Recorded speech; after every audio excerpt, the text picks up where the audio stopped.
आज की तारीख में पूरी दुनिया का सबसे बड़ा सवाल क्या है? पूरी दुनिया का सबसे बड़ा सवाल यह है कि तेल और गैस की सुचारू रूप से सप्लाई कब मिलेगी। होर्मुज के हालात कब ठीक होंगे। तेल की सप्लाई कब सामान्य हो जाएगी। महंगाई से कब राहत मिलेगी। और ये सब हुआ क्यों है? इसकी मुख्य वजह है होर्मुज का बंद हो जाना पूरी तरीके से। दो जगह होर्मुज को ब्लॉक कर देना, एक होर्मुज की खाड़ी और दूसरा गल्फ ऑफ ओमान में। एक जगह ईरान ने होर्मुज को ठप किया हुआ है तो थोड़ी दूरी पर ओमान में अमेरिका ने ब्लॉकेट लगाया हुआ है। लेकिन मैं आपको बताने जा रहा हूं एक अच्छी खबर जिसे आप अपने दोस्तों के साथ, फ्रेंड्स के साथ शेयर कर सकते हैं। अमेरिका के ऊपर प्रेशर इतना बढ़ रहा है कि जल्दी होर्मुज खुल सकता है और ये गुड न्यूज दुनिया को मिलेगी। पूरी दुनिया राहत की सांस लेगी। तो ये खबर आई कहां से? इस खबर की पर्दे के पीछे क्या है, चलिए आपको बताते हैं डिटेल से। खबरों की माने तो ईरान ने अपनी नई शर्तें अमेरिका को वाया पाकिस्तान भेज दी हैं और माना जा रहा है कि अमेरिका भी इन शर्तों को मानने के मूड में है, क्योंकि अमेरिका भी चाहता है कि जंग ना हो और अब इस मामले को सुलझा लिया जाए। दरअसल इस्लामाबाद में 3 दिन के भीतर ईरानी विदेश मंत्री अब्बास अराक्ची 2 बार पहुंच चुके हैं।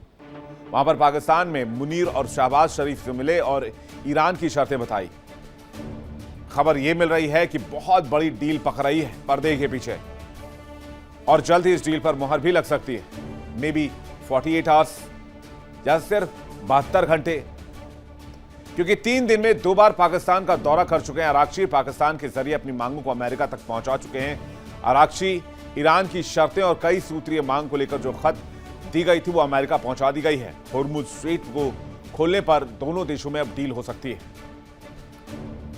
अब आपको बताते हैं कि ईरान ने अमेरिका को क्या खत भेजा है। अमेरिका को भेजे गए प्लान के मुताबिक फिलहाल 3 बिंदुओं पर वार्ता चाहता है ईरान और बाकी की मांगों पर बाद में बातचीत जारी रहेगी। तो ईरान ने जो नया प्रस्ताव भेजा है वो जान लीजिए। होर्मुज स्ट्रेट खोलने के लिए पहली शर्त अमेरिकी नौसैनिक के ब्लॉकेट को हटाया जाए। दूसरी शर्त किसी भी जहाज पर किसी भी तरह की कोई कार्रवाई नहीं होगी। अमेरिका ईरान जंग खत्म होगी, युद्ध विराम नहीं होगा, स्थायी समझौता होगा। अमेरिका ये गारंटी देगा कि भविष्य में ईरान पर कभी हमला नहीं होगा और जंग में हुए नुकसान की भरपाई करनी होगी। परमाणु कार्यक्रम पर बातचीत बाद में करने का प्रस्ताव है। ईरान ने इनकार नहीं किया। उन्होंने कहा कि ठीक है, हम बाद में बात कर लेंगे इस पर बैठकर। परमाणु कार्यक्रम को लेकर दोबारा कार्रवाई ना हो और बंदरगाहों की नाकेबंदी भी तुरंत हटाई जाए। तो ये 3 ऐसे मुद्दे लग रहे हैं जिसमें कोई ऐतराज तो नहीं होना चाहिए अमेरिका को, सिर्फ आखिरी मुद्दे को लेकर जिसमें परमाणु मुद्दे पर बाद में बात करने की बात कही गई। अब ईरान ये कह रहा है कि ठीक है, हम बात करने के लिए तैयार हैं, लेकिन अब गले पर तलवार रखकर ये नहीं कह सकते इन्हें अभी करनी बातचीत, आपको बाद में बातचीत नहीं करेंगे। किसी भी समस्या का समाधान आहिस्ता आहिस्ता ही निकल कर आता है। ईरान ने जो 3 शर्तें रखी हैं बिल्कुल जायज हैं, वाजिब हैं और अमेरिकी प्रशासन को इस बारे में सोचना चाहिए, विचार करना चाहिए और वो जो ब्लॉकेट लगा रखा है उसको हटाना चाहिए, क्योंकि इस गैर जिम्मेदाराना रवैये की वजह से पूरी दुनिया में आर्थिक त्रासदी का माहौल बन रहा है। कई लोगों की थाली से 2 वक्त का निवाला भी छिन चुका है। खैर, पिछले 3 दिन के दौरे पर अब्बास अराक्ची निकले। पहले पाकिस्तान गए, वहां पर अपनी शर्तें पाकिस्तान को दी, पाकिस्तान के जरिए अमेरिका को शर्तें भेजी गई। फिर अब्बास अराक्ची ओमान की राजधानी मस्कट गए। कहते हैं ओमान में वहां की सरकार से अब्बास अराक्ची ने बातचीत की और होर्मुज प्लान को लेकर चर्चा हुई। खबरों की माने तो होर्मुज पर अब पूरा कंट्रोल ओमान और ईरान मिलकर करेंगे। ईरान के विदेश मंत्री अब्बास अराक्ची की मस्कट की हालिया यात्रा में होर्मुज पर एक विशेष रणनीति पर चर्चा की गई।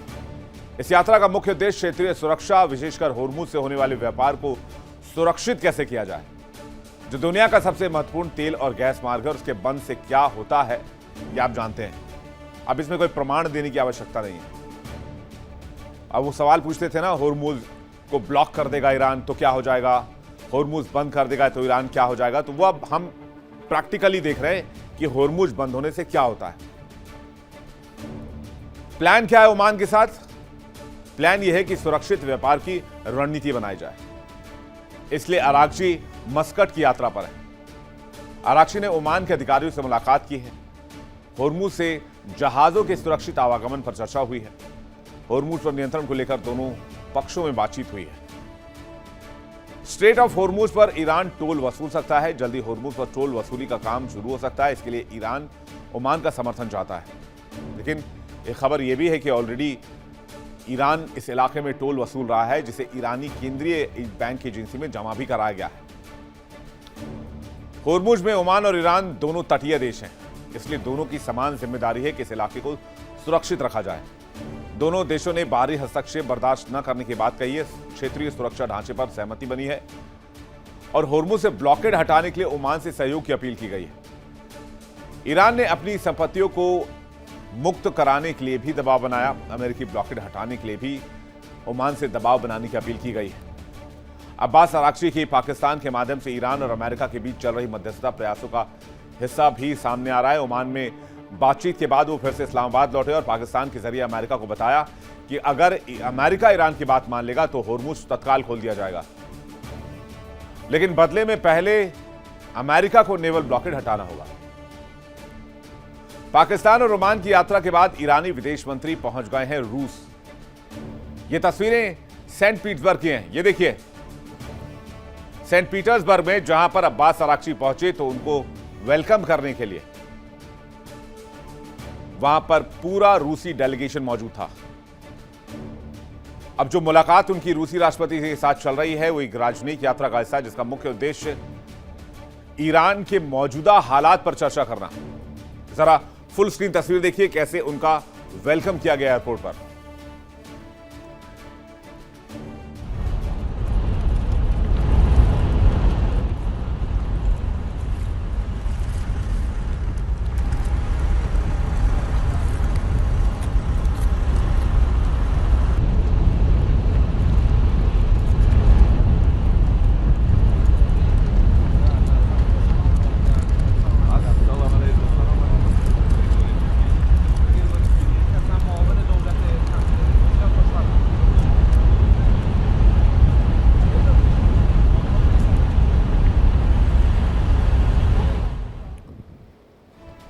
रूस ने इस यात्रा की पुष्टि भी की है और कहा है कि अराक्ची वरिष्ठ अधिकारियों के साथ बातचीत करने वाले हैं और होर्मुज स्ट्रेट में हालात कैसे सामान्य किए जाएं, अमेरिका के साथ जारी जंग को कैसे रोकी जाए, इन तमाम मुद्दों पर अब्बास अराक्ची पुतिन से भी चर्चा करेंगे। और पुतिन इस दौरान ट्रंप और अमेरिका को घेरने का गुरुमंत्र दे सकते हैं। लगातार अमेरिका ईरान पर दबाव बना रहा है और ईरान अब थोड़ा कमजोर नजर आ रहा है। इसके लिए जंग में अगली खेप और ट्रंप को घेरने के लिए रणनीति बनाने के लिए अब्बास अराक्ची रशिया के दौरे पर है। पुतिन से मिलने के लिए रूस पहुंचे हैं ईरान के विदेश मंत्री। अमेरिका ईरान संघर्ष के दरमियान यह पहली यात्रा है।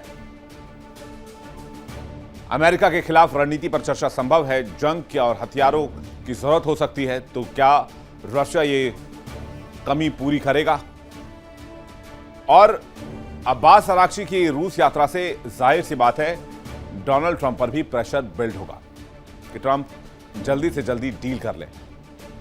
यह खबर जैसे ही ट्रंप को मिलेगी उनके पैरों तले जमीन खिसक सकती है, क्योंकि ट्रंप के रिश्ते रूस से फिलहाल ठीक नहीं है। हालांकि पुतिन के साथ उनके रिलेशंस अच्छे हैं, लेकिन अमेरिका और रूस के बीच 36 का आंकड़ा है, दुनिया जानती है।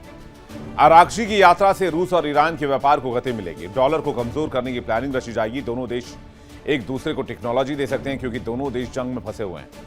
रूस यूक्रेन से तो ईरान, अमेरिका और इजराइल जंग में फंसा हुआ है और दोनों ही मोर्चे पर अमेरिका रोड़ा बन रहा है।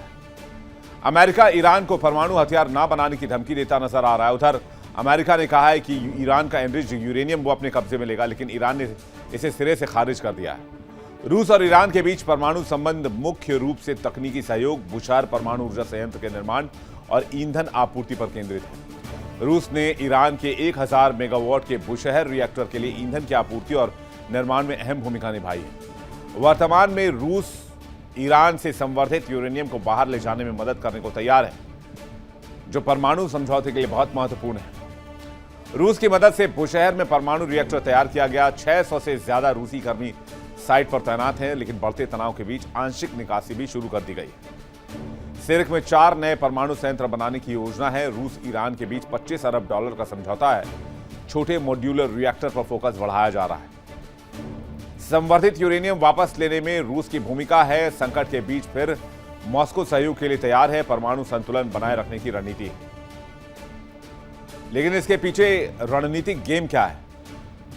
वेस्टर्न सैंक्शंस के बीच खुद को कैसे जिंदा रखा जाए, कैसे सरवाइव किया जाए, यह है कहानी रूस और ईरान की दोस्ती की।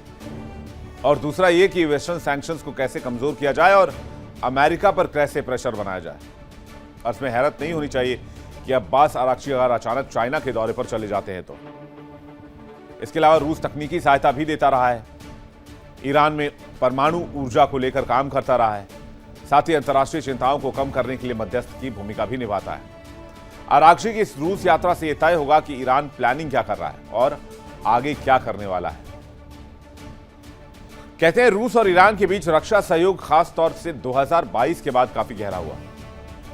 रूस ईरान को Su-35 fighter jet, Mi-28 helicopter, Yak-130 trainer jet, S-300 air defence system जैसे उन्नत हथियार देता है। इसके बदले ईरान यूक्रेन युद्ध के लिए रूस को शाहे ड्रोन, गोला बारूद और बैलिस्टिक मिसाइलें मुहैया करवाता है। यह व्यापार मुख्य रूप से कैस्पियन सागर के रास्ते शैडो फ्लीट के जरिए सैन्य सामग्री के गुप्त परिवहन पर टिकी है। यानी कानो कान इसकी भनक अमेरिका या दूसरे देशों को नहीं होती। कैसे हथियारों से ईरान की ताकत बढ़ती है, खास करके रूसी हथियारों से। ईरान को Mi-28 हेलीकॉप्टर मिलने की रिपोर्ट है। Su-35 फाइटर जेट्स की डील प्रक्रिया में है। उन्नत एयर डिफेंस सिस्टम पर भी काम जारी है। इसके अलावा एक कॉरिडोर है जो ईरान और रूस को डायरेक्ट जोड़ता है, जो है कैस्पियन सी का कॉरिडोर। और इसके जरिए गुप्त शिपिंग रूट अस्त्रखान से बंदर अंजलि तक सप्लाई लिंक है, जहां पर हथियारों की बहुत सुरक्षित आवाजाही कराई जाती है। रूस ईरान कार्गो टर्नओवर दोगुना होने का अनुमान है। आने वाले समय में दोनों के बीच व्यापार भी दोगुना होने का अनुमान है। रक्षा उपकरणों की सप्लाई में भी काफी तेजी आने का अनुमान है। अमेरिका और इजराइल से तनाव के बीच रूस से ईरान का कनेक्शन भी तगड़ा हो गया है। उधर अमेरिकी राष्ट्रपति ट्रंप ने एक बार फिर से ईरान को धमकी दे दी है। ट्रंप ने कहा है कि उसके पास युद्ध खत्म करने के लिए सीजफायर पर सहमत होने के लिए सिर्फ 3 दिन का वक्त है, नहीं तो ईरान की तेल पाइपलाइन में ब्लास्ट हो जाएगा। यानी ट्रंप एक बार फिर से हॉलीवुड फिल्म के विलन की तरह धमकी दे रहे हैं कि हम उस देश के ऑयल पाइपलाइन को उड़ा देंगे अगर वो हमारी बात नहीं मानता। वो ईरान को धमका रहे हैं, बिल्कुल विलन के अंदाज में। एक इंटरव्यू में ट्रंप ने कहा कि अगर ईरान तेल का निर्यात नहीं कर पाता है तो पाइपलाइन में दबाव बढ़ेगा। ऐसा इसलिए होगा क्योंकि तेल को जहाजों या स्टोरेज टैंकों में भेजने के रास्ते बंद हैं और उस पर नाकेबंदी लगी हुई है। जब तेल का बहाव अचानक रोकना पड़ता है तो पाइपलाइन के अंदर दबाव बनता है और तकनीकी और प्राकृतिक कारणों से वो फट सकती है। ट्रंप के मुताबिक अगर ऐसा हुआ तो पाइपलाइन को पहले जैसी हालत में दोबारा बनाना लगभग नामुमकिन होगा और ईरान की क्षमता काफी घट जाएगी। यानी ट्रंप तो एक स्वाभाविक स्थिति की बात कर रहे हैं और हो सकता है अमेरिका फिर से हमला भी कर दे, जिससे ईरान को काबू किया जा सके। अमेरिका आज तक ईरान को काबू नहीं कर पाया, इसलिए ट्रंप कह रहे हैं आपके पास 3 दिन का वक्त बचा हुआ है। लेकिन शायद वो ईरान के लिए नहीं, वो खुद के लिए भी कह रहे हूं, क्योंकि ईरान के पास तो तेल का व्यापार कैस्पियन सागर के मध्य में जो रास्ता है, कॉरिडोर है, वहां से जारी रखा जा सकता है। वहां पे नया इंफ्रास्ट्रक्चर तैयार किया जा सकता है। रूस के जरिए पूरे यूरोप को तेल भेजा जा सकता है, पूरे एशिया को तेल भेजा जा सकता है। लेकिन अमेरिका के पास समय, अमेरिकी राष्ट्रपति के पास समय कम है। कैसे? कहते हैं अमेरिकी राष्ट्रपति के पास सिर्फ 3 दिन का समय है, क्योंकि इस युद्ध के लिए अब सीनेट से मंजूरी लेने का वक्त आ चुका है। 2 मई को सीनेट की मीटिंग होने वाली है और उससे पहले या तो जंग को खत्म करना होगा या फिर डील कर चीजों को समेटनी होंगी। क्योंकि ट्रंप को सीनेट से मंजूरी नहीं मिली तो फिर जंग में खर्च होने वाले पैसे पर रोक लग जाएगी। ऐसे में डोनाल्ड ट्रंप फंस सकते हैं।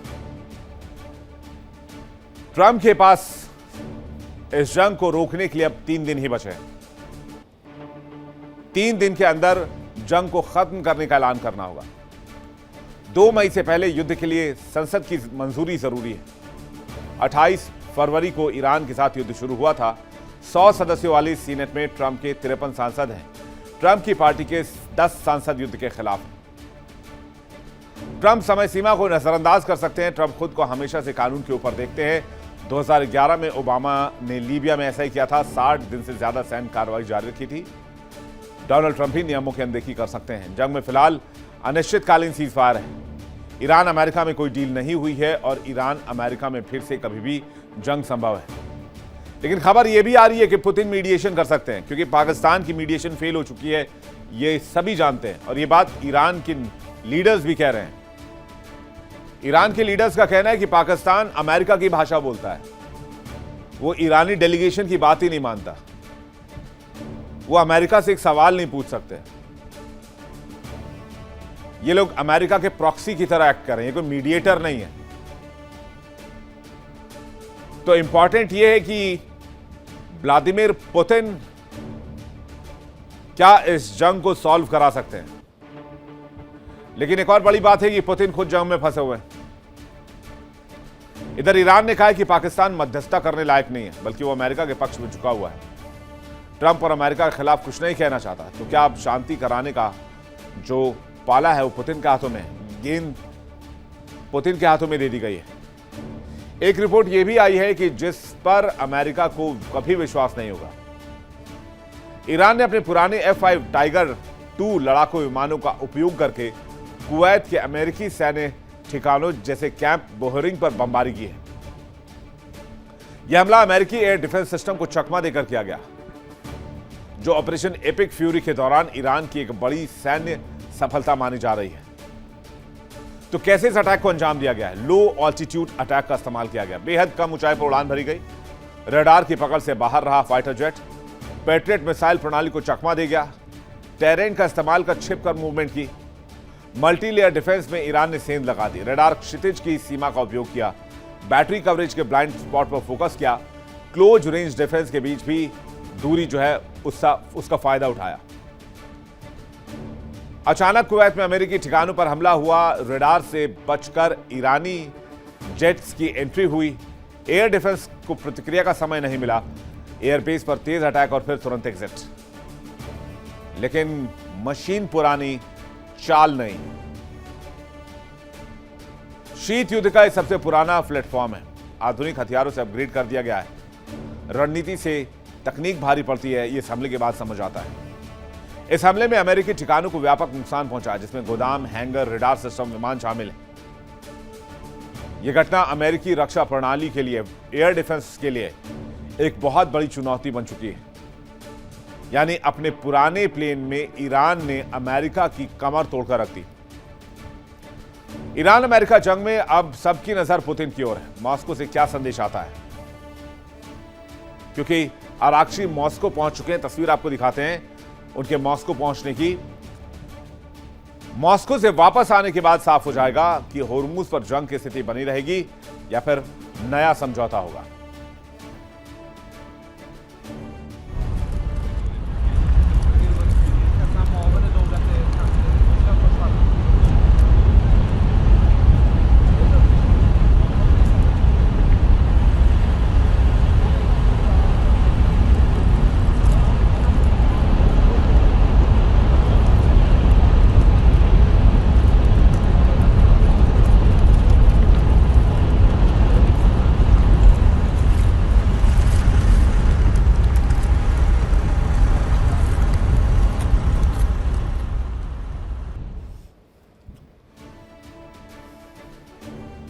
मॉस्को में क्या होगा इस पर हमारी नजर रहेगी और साथ ही साथ पुतिन इसमें क्या बड़ा स्टेप ले सकते हैं इसको भी देखेंगे। देखिए इंडिया डेली 24/7 अब आपकी स्मार्ट टीवी पर। इंडिया डेली मौजूद है सभी डिजिटल प्लेटफॉर्म पर लाइव और लगातार। इंडिया डेली 24/7 हर दिन राष्ट्र को समर्पित।